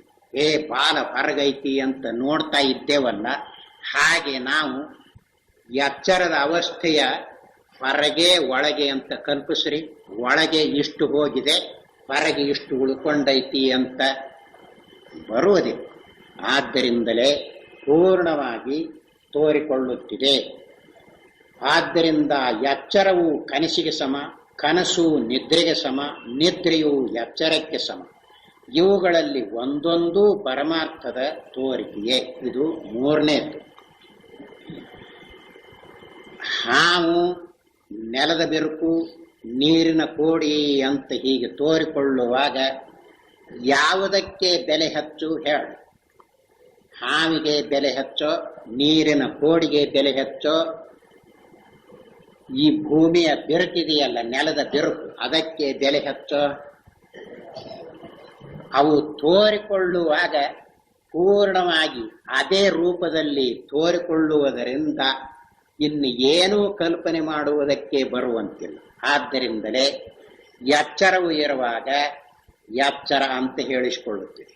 ಇನ್ನೊಂದು ಅವಸ್ಥೆಯು ತೋರಿಕೊಳ್ಳುವಾಗ ಅದಕ್ಕೂ ಎಚ್ಚರ ಅಂತನ ತೋರಿಕೊಳ್ಳುತ್ತದೆ. ಜನರು ಕನಸು ಅಂತ ಹೇಳ್ತಾ ಇದ್ದಾರೆ. ಎಚ್ಚರಕ್ಕೆ ಬಂದ ನಂತರ ತಿಳಿಸುವುದಕ್ಕಾಗಿ ಶಾಸ್ತ್ರದಲ್ಲಿ ಅದನ್ನು ಕನಸು ಅಂತ ತಿಳ್ಕೊಂಡಿರಲ್ಲ, ಅದು ಎಚ್ಚರಕ್ಕೆ ಸಮವಾಗಿದೆ ಅಂತ ಹಿಂಗೆ ಹೇಳಿರುವುದು. ಒಂದು ಅವಸ್ಥೆ ಇರುವಾಗ ಇನ್ನೆರಡು ಅವಸ್ಥೆಗಳು ಎಲ್ಲಿಯಾದರೂ ಇರುತ್ತಿವೆಯೇ? ಇರುವುದಕ್ಕೆ ಸಾಧ್ಯವಿಲ್ಲ. ಆದ್ದರಿಂದಲೇ ಎಚ್ಚರ ಕನಸಿಗೆ ಸಮ, ಕನಸು ನಿದ್ರೆಗೆ ಸಮ, ನಿದ್ರೆ ಎಚ್ಚರಕ್ಕೆ ಸಮ. ಯಾಕೆ ಹಾಗೆ ತೋರಿಕೊಳ್ಳುತ್ತಿದೆ? ಅವುಗಳ ಪರಮಾರ್ಥ ಯಾವುದೈತಿ? ಆತ್ಮಸ್ವರೂಪವಿದೆ. ಆತ್ಮನೇ ಈ ಅವಸ್ಥೆಗಳ ರೂಪದಿಂದ ತೋರ್ತಾ ಇರುವುದು. ಹಗ್ಗವು, ಹಾವು ತೋರಿಕೊಂಡಿದೆಯಲ್ಲ, ಅದರ ತಿರುಳು ಯಾವುದು? ಹಗ್ಗ. ನೆಲದ ಬಿರುಕು ಅಂತ ತೋರಿದೆಯಲ್ಲ, ಅದರ ತಿರುಳು ಯಾವುದು? ಹಗ್ಗ. ನೀರಿನ ಕೋಡಿ ಅಂತ ತೋರಿದೆಯಲ್ಲ, ಅದರ ತಿರುಳು ಯಾವುದು? ಹಗ್ಗ. ಯಾವುದಕ್ಕೆ ಬೆಲೆ ಜಾಸ್ತಿ? ಅದು ವ್ಯವಹಾರದ ಬುದ್ಧಿ ಏನ್ ಮಾಡ್ತೈತಿ ಅಂದ್ರೆ, ಅಲ್ರಿ ಹಾವು ಜೀವಂತ ರೂಪವಾಗಿರುವುದರಿಂದ ಆ ಜೀವ ಇರುವುದು ಹೆಚ್ಚಲ್ಲ, ನೆಲದ ಬಿರುಕು ಅದಕ್ಕೆ ಜೀವ ಎಲ್ಲೈತಿ, ಅದು ಕಡಿಮೆ, ಹೀಗೂ ಹೇಳುವುದಕ್ಕೆ ಹೋಗಬಹುದು. ಆದರೆ ನೆಲದ ಬಿರುಕು ಅಂತ ಇರುವಾಗ ಹಾವು ಇರುತ್ತಿದೆಯೇ? ಅದಕ್ಕೆ ಹೋಲಿಕೆ ಮಾಡಿ ನೋಡುವುದಕ್ಕೆ ಹೋಗ್ತಾನಲ್ಲ, ಹಾವು ಇರುತ್ತಿದೆಯೇ ತೋರ್ಸ. ನೀರಿನ ಕೋಡಿ ನೀರು ಜುಳು ಜುಳು ಅಂತ ಹರಿದಂತೆ ತೋರ್ತೈತಲ್ಲ, ನೆಲದ ಬಿರುಕು ಅಲ್ಲೇ ನೀರಿಲ್ಲ ಏನಿಲ್ಲ, ಈಗ ನೀರಿಲ್ಲದ ಕಾಲ ಕುಡಿಯಾಕರ ಬರ್ತೈತಿ ಅಂತ ಹಾಗೆ ಕಲ್ಪನೆ ಮಾಡಿಕೊಂಡು ಇವನು ನೀರಿನ ಕೋಡಿ ಜಾಸ್ತಿ ಅಂತ ಹೇಳಿದರೆ ಹೊಂದುತ್ತಿದೆಯೇ? ಇವನು ಯಾವುದನ್ನು ಹೇಳ್ತಾ ಇದ್ದಾನೆಯೋ ಅದು ಇರುವಾಗ ಇನ್ನೆರಡು ಇರುತ್ತಿದೆಯೇ? ಎಲ್ಲ.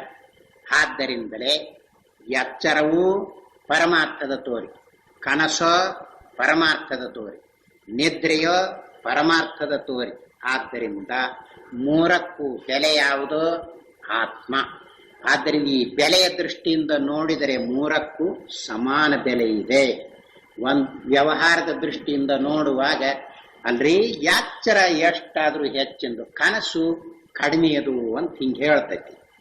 ಆದರೆ ಕನಸು ಕಡಿಮೆಯದು ಅಂತ ಹೇಳುವಾಗ ಕನಸನ್ನು ನೀವು ಅನುಭವಿಸುವಾಗ ಎಚ್ಚರ ಇರುತ್ತಿದೆಯೇ? ಎಚ್ಚರವನ್ನು ಅನುಭವಿಸುವಾಗ ಕನಸಿರುತ್ತಿದೆಯೇ? ಎಲ್ಲ. ಆದ್ದರಿಂದಲೇ ಈ ಬುದ್ಧಿಯ ಹೇಳಿಕೆಯನ್ನು ಕೈಬಿಟ್ಟು ಅನುಭವದಿಂದ ನೋಡಿದರೆ ಮೂರವಸ್ಥೆಗಳಿಗೂ ಸಮಾನವಾದ ಬೆಲೆ ಇದೆ. ಯಾವುದು ಬೆಲೆ? ಪರಮಾರ್ಥ, ಆತ್ಮಸ್ವರೂಪ. ಇವುಗಳನ್ನು ಚೆನ್ನಾಗಿ ವಿಮರ್ಶೆ ಮಾಡಿದಾಗ ಇವುಗಳ ನಿಜವೇ ಇಡೀ ವಿಶ್ವದ ಪರಮಾರ್ಥವಾಗಿರುತ್ತದೆ. ಈಗ ಸರಿಯಾಗಿ ಅವಸ್ಥೆಗಳನ್ನು ವಿಚಾರ ಮಾಡುವುದಕ್ಕೆ ಹೋದರೆ ಏನು ಗೊತ್ತಾಗುತ್ತಿದೆ? ಇದರ ತಿರುಳು ಯಾವುದು ಇದೆ? ಆತ್ಮಸ್ವರೂಪ, ಪರಮಾರ್ಥ ಸ್ವರೂಪ. ಆದ್ದರಿಂದ ಇಡೀ ವಿಶ್ವಕ್ಕೆ ತಿರುಳು ಯಾವುದು? ಇಡೀ ಪ್ರಪಂಚಕ್ಕೆ ತಿರುಳು ಯಾವುದು? ಆತ್ಮನೇ.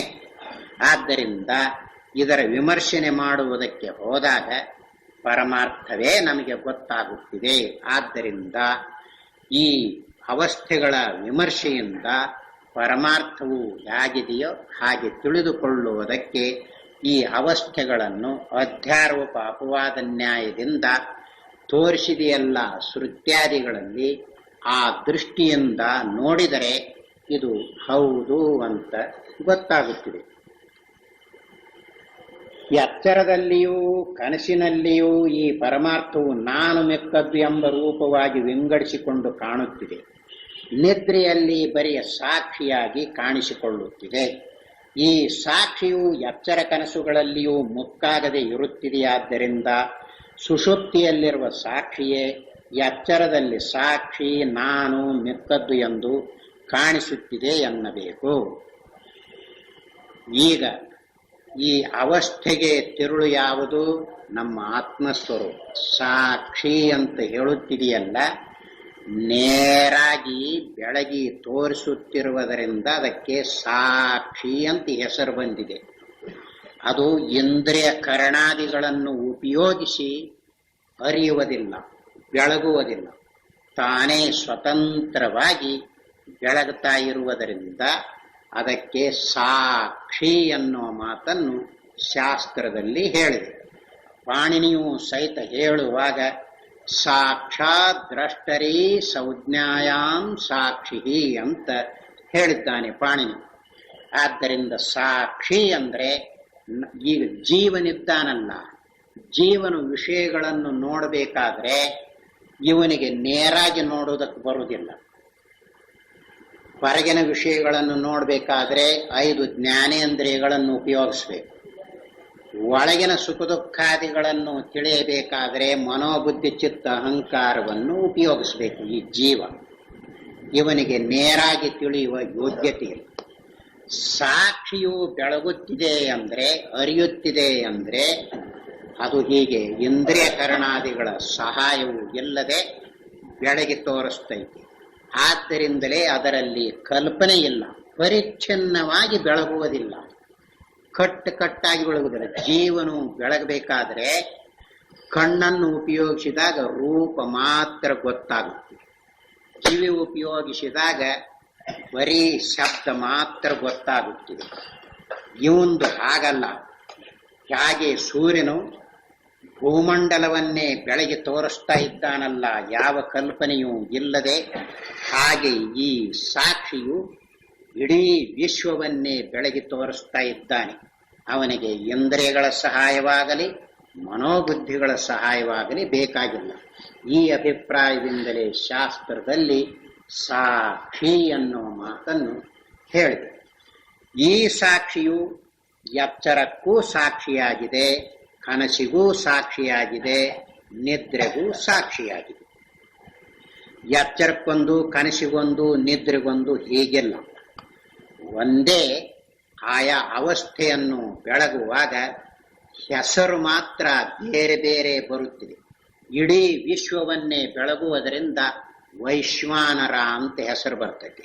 ಆ ವಿಶ್ವವನ್ನು ಬೆಳಗುವುದರಿಂದ ಇವನು ಬೇರೆ ಸಹಾಯವನ್ನು ತಕ್ಕೊಳ್ಳದೆ ಇಡೀ ಕನಸನ್ನು ಬೆಳಗುವುದರಿಂದ ತೈಜಸ, ತೇಜಸ್ಸಿನಿಂದ ಕೂಡಿಕೊಂಡಿರುವವನು, ಸ್ವತಂತ್ರವಾದ ಅರಿವಿನಿಂದ ಕೂಡಿಕೊಂಡಿರುವವನು. ಹೀಗೆ ಹೇಳುವಾಗ ತೈಜಸ ಅಂತ ಹೆಸರು ಬರ್ತದೆ. ಆದ್ದರಿಂದ ಹೆಸರು ಬೇರೆಯಾದರೂ ತತ್ವವಿದೆಯಲ್ಲ, ಆತ್ಮನಿದೆಯಲ್ಲ ಒಂದೇ. ಆದ್ದರಿಂದಲೇ ಇಲ್ಲಿ ಎಚ್ಚರಕ್ಕೆ ಯಾವುದು ಸಾಕ್ಷಿಯೋ ಕನಸಿಗೂ ಅದೇ ಸಾಕ್ಷಿ, ನಿದ್ರೆಗೂ ಅದೇ ಸಾಕ್ಷಿಯಾಗಿದೆ. ಹೀಗೆ ಈ ಮೂರು ಅವಸ್ಥೆಗಳು ಇದೇ ಸಾಕ್ಷಿಯಾಗಿದೆ. ಹೀಗೆ ಇರುವಾಗ ಇನ್ನು ಈ ಆತ್ಮನೇ ಅವಸ್ಥೆ ರೂಪವಾಗಿ ತೋರುವಾಗ ಎಚ್ಚರದಲ್ಲಿ ನಾನು ಮೆಕ್ಕದ್ದು ಅನ್ನುವ ರೂಪದಲ್ಲಿ ತೋರ್ತಾ ಇದೆ. ಕನಸಿನಲ್ಲಿ ಅಲ್ಲಿರುವ ನಾನು ಮೆಕ್ಕದ್ದು ಅನ್ನುವ ರೂಪದಲ್ಲಿ ತೋರ್ತಾ ಇದೆ. ಹೀಗಿರುವುದರಿಂದ ನಿದ್ರೆಯಲ್ಲಿ ನಾನು ಮೆಕ್ಕದ್ದು ಅನ್ನುವ ರೂಪದಿಂದ ತೋರದೆ ಸಾಕ್ಷಿ ರೂಪವಾಗಿ ಇರುತ್ತೆ. ಆ ಸಾಕ್ಷಿ ರೂಪವಾಗಿ ಇರುವುದೇ ಎಚ್ಚರ ಕನಸುಗಳಲ್ಲಿ ನಾನು ಮೆಕ್ಕದ್ದು ಅನ್ನುವ ರೂಪದಲ್ಲಿ ತೋರ್ತಾ ಇದೆ ಅಂತ ಗೊತ್ತಾಗುತ್ತಿದೆ. ಆದ್ದರಿಂದಲೇ ಹೀಗೆ ತೋರಿರುವುದು ಯಾವುದು ಅಂತ ಇವನು ವಿಮರ್ಶನೆ ಮಾಡುವುದಕ್ಕೆ ಹೋದಾಗ ಸಾಕ್ಷಿಯೇ ಅಂದರೆ ನಾನು ಅಂತ ತೋರುವುದಕ್ಕೂ ಮೆಕ್ಕದ್ದು ಅಂತ ತೋರುವುದಕ್ಕೂ ತಿರುಳು ಯಾವುದು? ಸಾಕ್ಷಿ ಆತ್ಮನೇ ಅಂತ ಗೊತ್ತಾಗುತ್ತಿದೆ. ಸುಷುಪ್ತಿಯಲ್ಲಿರುವ ಸಾಕ್ಷಿಯೇ ಸಾಕ್ಷಿ ನಾನು ಮೆಕ್ಕದ್ದು ಎಂದು ಕಾಣಿಸುತ್ತಿದ್ದೇನೆ. ನಾನೇ ಸಾಕ್ಷಿಯು, ನನಗೇ ಮೂರು ಅವಸ್ಥೆಗಳು ಕಾಣಿಸುತ್ತಿರುವು ಎಂಬುದು ಅನುಭವದಿಂದ ನಿಶ್ಚಯವಾಗುತ್ತಿದೆಯಾದ್ದರಿಂದ ಎಚ್ಚರದಲ್ಲಿರುವ ನಾನು ಎಂಬುದರ ಪರಮಾರ್ಥವು ಸಾಕ್ಷಿಯೇ ಆಗಿರುತ್ತದೆ. ಸಾಕ್ಷಿಯು ನನ್ನ ಆತ್ಮನೇ ಆಗಿರುತ್ತದೆ. ಈಗ ಅನುಭವದಿಂದ ನೋಡುವಾಗ ಎಚ್ಚರ, ಕನಸು, ನಿದ್ರೆ ಅಂತ ಹೀಗೆ ಅವಸ್ಥೆಗಳನ್ನು ನಾವು ಹೇಳಿಕೊಳ್ಳುತ್ತೇವಲ್ಲ, ಎಚ್ಚರ ನಮಗ ಗೊತ್ತಿಲ್ಲದೆ ಇರಬೇಕು ಬರಬೇಕು, ಕನಸು ನಮಗ ಗೊತ್ತಿಲ್ಲದೆ ಇರಬೇಕು ಬರಬೇಕು, ನಿದ್ರೆ ನಮಗೆ ಗೊತ್ತಿಲ್ಲದೆ ಇರಬೇಕು ಬರಬೇಕು. ಹೀಗಿದೆಯೇ ಎಲ್ಲ? ಹಾಗಾದರೆ ಮೂರು ಅವಸ್ಥೆಗಳಿಗೆ ಯಾರು ನೋಡುವವರು? ತಿರುಳು ಯಾರು? ನಮ್ಮ ಸ್ವರೂಪ, ನಾವೇ. ಆದ್ದರಿಂದ ಆಗ ಶರೀರೇಂದ್ರಿಯಾದಿಗಳ ಸಂಬಂಧವಿಲ್ಲದೆ, ಜೀವತ್ವದ ಸಂಬಂಧವಿಲ್ಲದೆ ಸಾಕ್ಷಿ ರೂಪದಿಂದ ಇರುತ್ತೇವೆ. ಆದ್ದರಿಂದಲೇ ಇವುಗಳಿಗೆಲ್ಲ ಈ ಅವಸ್ಥೆಗಳು ಇವು ಅದಾವು ಅಥವಾ ಇಲ್ಲ ಅಂತ ಗೊತ್ತಾಗುವುದು ಯಾರಿಗೆ? ಅವನಿಗೇ ಗೊತ್ತಾಗುತ್ತಿದೆ. ಆದ್ದರಿಂದ ಇವಕ್ಕೆಲ್ಲ ತಿರುಳು ತನ್ನ ಆತ್ಮಸ್ವರೂಪವೇ ಇದೆ. ಇದನ್ನೇ ನನ್ನ ಆತ್ಮನೇ ಮೂರು ಅವಸ್ಥೆಗಳನ್ನು ಬೆಳಗುತ್ತಾನೆ, ತಿಳಿಯುತ್ತಾನೆ ಅಂತ ರೂಢಿಯಲ್ಲಿ ಬಂದೈತಿ. ಆ ರೂಢಿಯಲ್ಲಿ ಬಂದೈತಲ್ಲ, ಅದರಲ್ಲಿ ಏನು ಮೋಸ ಆಗುತ್ತೆ ಅಂದರೆ, ಮೂರು ಅವಸ್ಥೆಗಳನ್ನು ನಾನೇ ತಿಳಿತೇನೆ ಅಂತ ಹೀಗೆ ಹೇಳ್ತಾ ಇದ್ದಾನಲ್ಲ, ಅವನಿಗೆ ಮೂರು ಅವಸ್ಥೆಗಳನ್ನು ತಿಳಿತೇನೆ ಅನ್ನುವಾಗ ಎಲ್ಲಿ ಮೋಸ ಹೊಂದ್ಯಾನ ಅಂತ ಗೊತ್ತಾಗುವುದಿಲ್ಲ. ಅನುಭವದಿಂದ ನೋಡಿಕೊಳ್ಳುವವರಿಗೆ ಮಾತ್ರ ಗೊತ್ತಾಗುತ್ತೆ. ಏನು? ಎಚ್ಚರವನ್ನು ಬೆಳಗುತ್ತೇನೆ, ತಿಳಿಯುತ್ತೇನೆ ಅಂತ ಹೇಳ್ತಾ ಇದ್ದಾನಲ್ಲ, ಹೀಗೆ ಹೇಳುವಾಗ ಬುದ್ಧಿಯನ್ನು ಉಪಯೋಗಿಸಿಕೊಂಡಿದ್ದಾನೆ. ಈ ಬುದ್ಧಿಗೆ ಇಡೀ ಎಚ್ಚರವನ್ನು ನೋಡುವ ಯೋಗ್ಯತೆ ಇದೆಯೇ? ಕನಸನ್ನು ನೋಡುವ ಯೋಗ್ಯತೆ ಇದೆಯೇ? ನಿದ್ರೆಯನ್ನು ನೋಡುವ ಯೋಗ್ಯತೆ ಇದೆಯೇ ಬುದ್ಧಿಗೆ? ಎಲ್ಲ. ಅದಕ್ಕಾಗಿ ತನ್ನ ಸ್ವಭಾವಕ್ಕನುಸರಿಸಿ ಅದು ಏನು ಮಾಡುತ್ತೆ ಅಂದ್ರೆ 3 ಅವಸ್ಥೆಗಳದಾವಂತ ಹೇಳ್ತೈತಿ. ವಿಮರ್ಶನೆ ಮಾಡಿ ನೋಡಿದರೆ 3 ಅನ್ನೋ ಮಾತು ಏನು ಮಾಡಿದರೂ ಹೊಂದುವುದಿಲ್ಲ. ಯಾಕೆ ಹೊಂದುವುದಿಲ್ಲ? ಯಾವುದು ದೇಶದಲ್ಲಿರುತ್ತದೆಯೋ ಕಾಲದಲ್ಲಿರುತ್ತದೆಯೋ ಅದನ್ನು 1, 2, 3 ಅಂತ ಎಣಸಕ್ ಬರ್ತೈತಿ. ಅವಸ್ಥೆಗಳು ದೇಶದಲ್ಲಿ ಆಗುವುದಿಲ್ಲ, ಕಾಲದಲ್ಲಿ ಆಗುವುದಿಲ್ಲ. ದೇಶ, ಕಾಲ, ಪ್ರಪಂಚ, ಜೀವರಾಶಿ ಇದೆಲ್ಲ ಅವಸ್ಥೆಯಲ್ಲಿ ಅಡಕವಾಗಿರುತ್ತದೆ. ಆದ್ದರಿಂದಲೇ ಈ ಅವಸ್ಥೆಗಳನ್ನು 1, 2, 3 ಅಂತ ಎಣಿಸುವುದಕ್ಕೆ ಬರಲಾರ. ಆದರೂ ಎಚ್ಚರ, ಕನಸು, ನಿದ್ರೆ 3 ಅಂತ ಬುದ್ಧಿ ಹೇಳುತ್ತಲೇ ಇದೆ. ಅನುಭವದಿಂದ ನೋಡಿಕೊಳ್ಳುವವರಿಗೆ ಅದು 3 ಅಂತಲ್ಲ, ತನ್ನ ವ್ಯವಹಾರದಲ್ಲಿ ಹೀಗೆ ಬಳಸ್ತೈತಿ ಅಂತ ತಿಳಿದಿದೆ. 3 ಅಂತ ಎಣಿಸಬೇಕಾದ್ರೆ ಒಂದರ ಪಕ್ಕದಲ್ಲಿ ಒಂದು ಕಾಲದ ಘಟನೆ ಆದ ನಂತರ ಇನ್ನೊಂದು ಕಾಲದ ಘಟನೆ ಬರುತ್ತಿದೆಯಲ್ಲ, ಅವುಗಳನ್ನು 1, 2 ಅಂತ ಎಣಸಕ್ ಬರ್ತೈತಿ. ಹಿಂದೆ ಒಂದು ಯುದ್ಧ ಆಯ್ತು, ಈಗೊಂದು ಯುದ್ಧ ಆಯ್ತು, 2 ಯುದ್ಧ ಆದವು ಅಂತ ಕಾಲದಲ್ಲಿ ಇರುವುದನ್ನು ಹೇಳೋದಕ್ಕೆ ಬರ್ತೈತಿ. ದೇಶದಲ್ಲಿ ಒಂದರ ಪಕ್ಕದಲ್ಲಿ ಒಂದು ಇತ್ತು ಅಂದ್ರೆ 1, 2 ಅಂತ ಎಣಸಕ್ ಬರ್ತೈತಿ. ಹಿಂದೆ ಒಬ್ಬನು ಜಿಸ್ಕು ಅಂತ ಮಹಾ ಜಟ್ಟಿ ಇದ್ದ, ಭಾರತದಲ್ಲಿ ಗಾಮ ಅಂತ ಒಬ್ಬ ಜಟ್ಟಿ ಇದ್ದ, ಅವನೊಬ್ಬನು ಇವನೊಬ್ಬನು ಅಂತ ಭೂಮಿಯ ಮೇಲೆ 2 ಅಂತ ಹಿಂಗೆ ಎಣಸಾಕ್ ಬರ್ತೈತಿ. ಆದರೆ ಈ ಅವಸ್ಥೆಗಳನ್ನು ಹಾಗೆ ಎಣಿಸುವುದಕ್ಕೆ ಬರುವುದಿಲ್ಲ. ಯಾಕೆ? ಎಚ್ಚರ 1 ಅಂತ ಎಣಿಸಿದಾಗ ಕನಸು ಅಂತ ಹೇಳುವಾಗ ಎಚ್ಚರ ಇರುತ್ತಿದೆಯೇ? ಎಲ್ಲ. ನಿದ್ರೆ ಅಂತ ಎಣಿಸುವಾಗ 2 ಅವಸ್ಥೆಗಳು ಇರುತ್ತಿವೆಯೇ? ಇರುವುದಿಲ್ಲ. ಮತ್ತು 3 ಹ್ಯಾಂಗ? ಕೂಡಿದಾಗ 3. 1 ರೂಪಾಯಿ ಇನ್ನೊಂದು ರೂಪಾಯಿ ಕೊಟ್ಟಾಗ 2 ರೂಪಾಯಿ ಆಯ್ತು. ಆ 1 ರೂಪಾಯಿ ಕೊಟ್ಟಿದ್ದಾನೆ, 2ನೇ ರೂಪಾಯಿ ಕೊಡುವಾಗ ಆ ರೂಪಾಯಿ ತಕ್ಕೊಂಡು ಕೊಟ್ಟ ಅಂದ್ರೆ 2 ಆಗುತ್ತಿದೆಯೇ ಅದು? ಎಲ್ಲ. ಆದ್ದರಿಂದ ಎಚ್ಚರ ಇರುವಾಗ ಕನಸು ನಿದ್ರೆ ಇಲ್ಲ, ಕನಸಿರುವಾಗ ಎಚ್ಚರ ನಿದ್ರೆ ಇಲ್ಲ, ನಿದ್ರೆ ಇರುವಾಗ ಎಚ್ಚರ ಕನಸು ಇಲ್ಲ. 3 ಹೇಗೆ? ಆದ್ದರಿಂದಲೇ ಅನುಭವಕ್ಕನುಸರಿಸಿ ನೋಡುವವನಿಗೆ 3 ಇಲ್ಲ, ಬಳಕೆಯಲ್ಲಿ 3 ಅಂತ ಜನರು ಇಟ್ಟುಕೊಂಡಿದ್ದಾರೆ. ಈ ಬುದ್ಧಿ ಆ ಕಲ್ಪನೆ ಮಾಡಿಕೊಂಡಿದೆ ಅಂತ ಅವರಿಗೆ ಗೊತ್ತಾಗಿದೆ. ಆದ್ದರಿಂದ ಅನುಭವದಿಂದ ನೋಡುವುದಕ್ಕೂ ಬುದ್ಧಿಯನ್ನನುಸರಿಸಿ ನೋಡುವುದಕ್ಕೂ ಬಹಳ ಅಂತರವಿದೆ.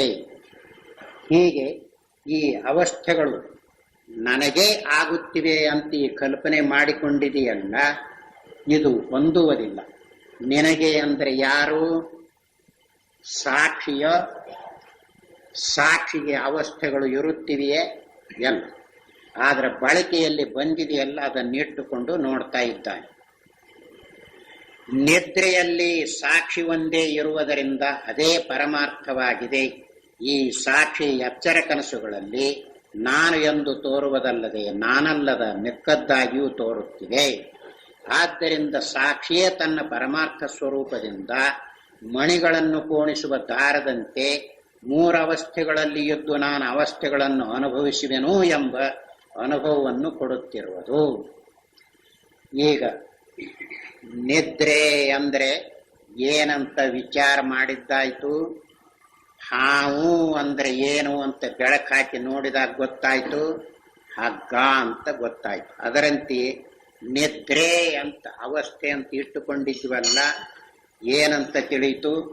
ತತ್ವವನ್ನು ತಿಳಿಯದಿರುವಾಗ ನಿದ್ರೆ ಅಂತ ಗೌಡಪಾದರು ಹೇಳಿದ್ದಾರಲ್ಲ, ಹಾಗಾದರೆ ಏನು ಅಂತ ವಿಮರ್ಶನೆ ಮಾಡುವುದಕ್ಕೆ ಹೋದರೆ ಅದು ನಿದ್ರೆಯಲ್ಲ, ಆತ್ಮಸ್ವರೂಪವೇ ಅಂತ ಗೊತ್ತಾಯ್ತು. ಗೊತ್ತಾದಾಗ ಅಷ್ಟಕ್ಕೆ ನಿಂತ ಅಂದ್ರೆ ತಪ್ಪು ತಿಳುವಳಿಕೆ ಬಂದ್ಬಿಡ್ತದೆ. ಏನ್ ಬರ್ತೈತಿ? ಎಚ್ಚರ ಕನಸು 2 ಅವಸ್ಥೆಗಳು, ನಿದ್ರೆ ಮಾತ್ರ ಆತ್ಮ ಅಂತ ಹೀಗೆ ತಿಳ್ಕೊಳ್ಳುವುದಕ್ಕೆ ಹೋಗ್ತಾನೆ, ತಪ್ಪಾಗುತ್ತದೆ. ಎಚ್ಚರ ಬರಬೇಕಾದ್ರೆ ಯಾರಿಗೆ ಬರ್ತತಿ? ನಿದ್ರೆ ಇಲ್ಲದ ಎಚ್ಚರ ಬರ್ತೈತ? ನಿದ್ರೆ ಇಲ್ಲದ ಕನಸಾಗುತ್ತಿದೆಯೇ? ಎಲ್ಲ. ಹಾಗಾದ್ರೆ ನಿದ್ರೆ ಅಂದ್ರೆ ಆತ್ಮ ಅಂತ ತಿಳ್ಕೊಂಡಾನ ಅನ್ನುವ ಮಾತು ಕಲ್ಪನೆ ಮಾಡಿಕೊಂಡಿದ್ದಾನೆ. ಅದಲ್ಲ, ಮತ್ತೇನು? ಸರಿಯಾಗಿ ತಿಳ್ಕೊಂಡಾಗ ನಿದ್ರೆ ಹೇಗೆ ನಿದ್ರೆಯಲ್ಲವೋ ಹಾಗೆ ಕನಸು ಕನಸಲ್ಲ, ಎಚ್ಚರ ಎಚ್ಚರವಲ್ಲ. ಆದ್ದರಿಂದಲೇ ಆತ್ಮನೇ ಇದ್ದಂತೆ ಇರುತ್ತಿದೆ. ಎಚ್ಚರ ಕನಸು ನಿದ್ರೆ ಅನ್ನೋದು ಭ್ರಾಂತಿ ರೂಪ ಅಂತ ಹೇಳಿದೆ. ಹೀಗೆ ಸರಿಯಾಗಿ ನೋಡಿಕೊಂಡ ಅಂದ್ರೆ ನಿದ್ರೆ ಮಾತ್ರ ಆತ್ಮ, ಎಚ್ಚರ ಕನಸು ಮಾತ್ರ ಅಲ್ಲ ಅಂತ ಇವನಿಗೆ ಅನಿಸಿದ್ರೆ ನಿದ್ರೆ ಆಗೇ ಬಿಡ್ತತಿ, ಬಿಡುವುದಿಲ್ಲ. ಯಾಕೆ? ಇವನಿಗೆ ಆತ್ಮಸ್ವರೂಪದಲ್ಲಿ ನಿಲುಗಡೆ ಬಂದಿತ್ತು ಅಂದ್ರೆ ಅವಸ್ಥೆಗಳಿರುತ್ತಿವೆಯೇ? ಆತ್ಮಸ್ವರೂಪ ಆತ್ಮನೇ ಅವಸ್ಥೆಯಾಗಿ ತೋರಿಕೊಳ್ಳುತ್ತಿರುವುದರಿಂದ ಇವನು ಆತ್ಮನನ್ನು ತಿಳ್ಕೊಂಡಿದ್ದಾನೆ ಅಂದರೆ ಅವಸ್ಥೆ ಅಂತ ಯಾವುದವು? ಯಾವುದಕ್ಕೆ ಅವಸ್ಥೆ ಅನ್ನಬೇಕು? ಎಲ್ಲ. ಆದ್ದರಿಂದ ಈ ತಪ್ಪು ಕಲ್ಪನೆ ಬಂದಿರುವುದರಿಂದ ನಿದ್ರೆ ಬ್ರಹ್ಮ, ಎಚ್ಚರ ಕನಸ ಅಲ್ಲ, ಅದೇಗಾಗುತ್ತೆ. ಆದ್ದರಿಂದಲೇ ಇವನ ಪಾಲಿಗೆ ಅದು ನಿದ್ರೆ ಬ್ರಹ್ಮ ಅಲ್ಲ, ಎಮ್ಮೆ ಆಗಿಬಿಡ್ತದೆ. ಅನುಭವದಿಂದ ನೋಡುವುದಕ್ಕೆ ಬಂದಾಗ ಇವನು ಆಗ ಆತ್ಮನಾಗಿ ನಿಂತುಕೊಂಡಿರ್ತಾನ, ಏನೋ ಆಗಿ ಹೀಗೆ ನೋಡುವುದಕ್ಕೆ ಹೋಗುವುದಿಲ್ಲ. ಉಪಾಧಿಯನ್ನು ಸಂಪೂರ್ಣವಾಗಿ ಬಿಡಿಸಿಕೊಂಡು ನೋಡಿಕೊಳ್ಳುವಾಗ ಇವನು ಆತ್ಮನಾಗದೆ ಇನ್ನೇನಾಗಿರ್ತಾನೆ. ಯಾವುದಾದ್ರೂ ಉಪಾಧಿ ಎತ್ತು ಅಂದ್ರೆ ಇವನಿಗೆ ತನ್ನ ನಿಜ ಸ್ವರೂಪದಲ್ಲಿ ನಿಲ್ಲುವುದಕ್ಕೆ ಇನ್ನೂ ಬಂದಿಲ್ಲ ಅಂತ ಅರ್ಥ. ಅಥವಾ ದೊಡ್ಡದನ್ನು ಕಾಲು ನೀನೇ ಆತ್ಮ ಅಂತ ಹೇಳ್ಯಾರ, ನೀನೇ ಬ್ರಹ್ಮದಿ ಅಂತ ಹೇಳ್ಯಾರ ಅಂತ ಕಲ್ಪನೆ ಮಾಡಿಕೊಂಡಿದ್ದಾನೆಯೇ ಹೊರತು ಅವನು ಅನುಭವದಲ್ಲಿ ನೋಡಿಕೊಂಡವನಲ್ಲ. ಅನುಭವದಲ್ಲಿ ಅವನಿಗೆ ಬಂದಿತ್ತು ಅಂದ್ರೆ ನಿದ್ರೆ ನಿದ್ರೆಯಲ್ಲ, ಆತ್ಮನೇ. ಕನಸು ಕನಸಲ್ಲ, ಆತ್ಮನೇ. ಎಚ್ಚರ ಎಚ್ಚರವಲ್ಲ, ಆತ್ಮನೇ. ಆದ್ದರಿಂದಲೇ ಆತ್ಮನು ನಿತ್ಯ ನಿರವಸ್ಥನು ಅಂತ ಹೇಳಿಕೊಂಡು ಬಂದಿದೆಯಲ್ಲ, ಅದು ಹೌದು ಅಂತ ಗೊತ್ತಾಗುತ್ತದೆ. ಆದ್ದರಿಂದಲೇ ಈಗ ಎಚ್ಚರ ಕನಸುಗಳಲ್ಲಿ ತೋರಿಕೊಳ್ಳುವ ನಾನು ಮೆಕ್ಕದ್ದು ಅಂತ ತೋರ್ತೈತಲ್ಲ, ಇದರ ತಿರುಳು ಯಾವುದಾಯ್ತು? ಆತ್ಮನೇ ಆಯ್ತು. ಅದಕ್ಕಾಗಿಯೇ ಎಲ್ಲಿ ಇದೆ ಇದೆ ಇದೆ ಅಂತ ಅನಿಸುತ್ತಿದೆಯೋ ಅದೆಲ್ಲ ಆತ್ಮನ ಎರವೇ ಅಂತ ಹೇಳಿರು. ನಿದ್ರೆ ಐತಿ ಅಂತ ಅನಿಸಿದರೆ ಆತ್ಮನೇ, ಕನಸು ಐತಿ ಅಂತ ಅನಿಸಿದರೆ ಆತ್ಮನೇ, ಎಚ್ಚರ ಐತಿ ಅಂತ ಅನಿಸಿದರೆ ಆತ್ಮನೇ, ಪದಾರ್ಥಗಳು ಇದೆ ಅಂತ ಅನಿಸಿದರೆ ಆತ್ಮನೇ. ಸ್ವತಂತ್ರವಾಗಿ ಇದೆ ಇದೆ ಅನ್ನೋದು ಆ ಪದಾರ್ಥಗಳಿಗೆ ಸೇರಿಲ್ಲ. ಮತ್ತೇನು? ಆತ್ಮನ ಎರವನ್ನು ಪಡೆದುಕೊಂಡು ಇದೆ ಇದೆ ಅಂತ ತೋರ್ತೈತಿ. ಇದನ್ನು ತಿಳಿಸುವುದಕ್ಕಾಗಿಯೇ ಶ್ರುತಿಯಲ್ಲಿ ಮಣ್ಣು, ಕಬ್ಬಿಣ, ಬಂಗಾರ ಹೇಳಿರು. ಆಭರಣ ಐತಿ ಅಂತ ಹೇಳಿದ್ರೆ ಏನರ್ಥ? ಬಂಗಾರ ಐತಿ ಅಂತ ಅರ್ಥ. ಬಂಗಾರ ಬಿಟ್ಟು ಬರೀ ಆಭರಣ ಐತಿ ಅಂತ ಗೊತ್ತಾಗುತ್ತಿದೆಯೇ? ಗಡಿಗೆ ಐತಿ ಅಂದ್ರೆ ಮಣ್ಣು ಇದೆ ಅಂತ ಅರ್ಥ.